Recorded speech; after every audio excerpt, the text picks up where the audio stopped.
Ներկայացեք խնդրում եմ։ Արհավիրի թերվից հիմնական դպրոց, պատմության ուսուցչուհի Զաքարիա Լարիտա։ Նոր վերապատրաստումների ընթացքում դուք ուսումնասիրել եք օրենսդրությունը։ Մինչև այդ վերապատրաստումների ընթացքում օրենսդրություն չէին ուսումնասիրում, անհրաժեշտ է ուսուցչին օրենսդրություն իմանալ։ Իհարկե, իրավունքները, քո ուսուցչի իրավունքները պաշտպանելու համար, նաև դիմացինի եւ իրավունքները եւ պարտականությունը լավին ամանալու համար բնականաբար անհրաժեշտ է իմանալ օրենսդրությունը, որպեսզի կարողանաս պաշտպանված լինել։ Շնորհակալություն։ Իսկ դուք նաև օրվա մեծ մասը օգտագործում եք դասավանդման մեթոդների առարկայական, ուրեմն ծրագրի մնացած աշխատանքների վրա։ Ինչ որ նորություններ այս ընթացքում կարողացել եք ստանալ ձեր համար։ Ուսումնական մեթոդները իրոք այսօր բավականին շատ են, բազմազան են, հետաքրքիր են, կան մեթոդներ, որոնք շատ կիրառելի են եւ այս ընթացքում նորից ամրապնդվեց դրանք, բայց իմ կարծիքով մեթոդներ կան, որոնք իրենցից բարդություն են ներկայացնում եւ մի քիչ կիրառելի չեն։ Գործնականում կիրառելի չեն այդպես սիստեմատիկապես։ Շատ լավ, երկու խոսքեր խնդրում եմ ասեք չափորոշիչների վերաբերյալ, չափորոշիչները այդ մեթոդների նման ձեր գործը դժվարացնում են, թե կարող են նաև օգնել։ Չափորոշիչները կոնկրետ ավելի կազմակերպում են մեր աշխատանքները, կոնկրետ կոորդինացնում են, ուղղորդում են, թե մենք ինչպես ավելի աշխատենք, որ ավելի արդյունավետ լինի դասը, իսկ թվում է անհրաժեշտ է չափորոշիչների։ Օրինակ կարող եք գնահատել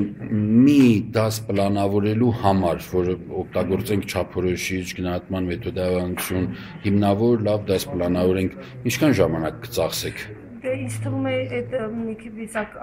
ինդիվիդուալ է յուրաքանչյուր ուսուցչի։ Առնվազն գոնե մի կես ժամ մինիմում։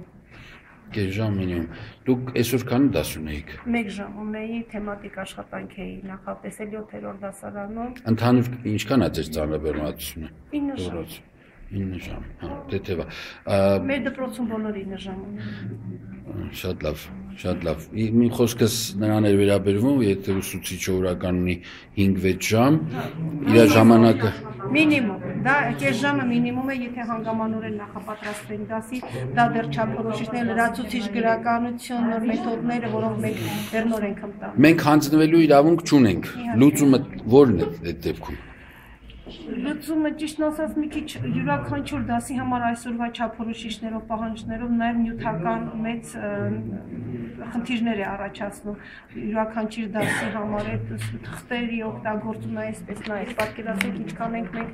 նախապատրաստվում նաև թեմատիկ աշխատանքների, թեստային աշխատանքների համար, պլակատները դասի համար մի տեսակ կիրառելի չի, դժվար է չգիտեմ։ Դժվար կիրառելի է։ Իսկ լուծում փորձում ենք լուծումները գտնել եւ մեզ օգնում են ձեր կազմակերպությունը։ Ստացել ենք վերջերս բավական նոր նյութեր, պլակատների ձևով, քարտեզների ձևով, որը մինչ հիմա չկար, նորություն են սրանք, որը բավական հեշտացնում է եւ մեր աշխատանքը եւ նպաստում է ավելի կայուն գիտելիքներ ձեռք բերելու, տեսողական Եք ներկայանում Գևորգյան Գոհար, թիվ 2 միջնակարգ դպրոց, հիմնական դպրոց։ Շնորհակալություն։ Հիմնական դպրոց։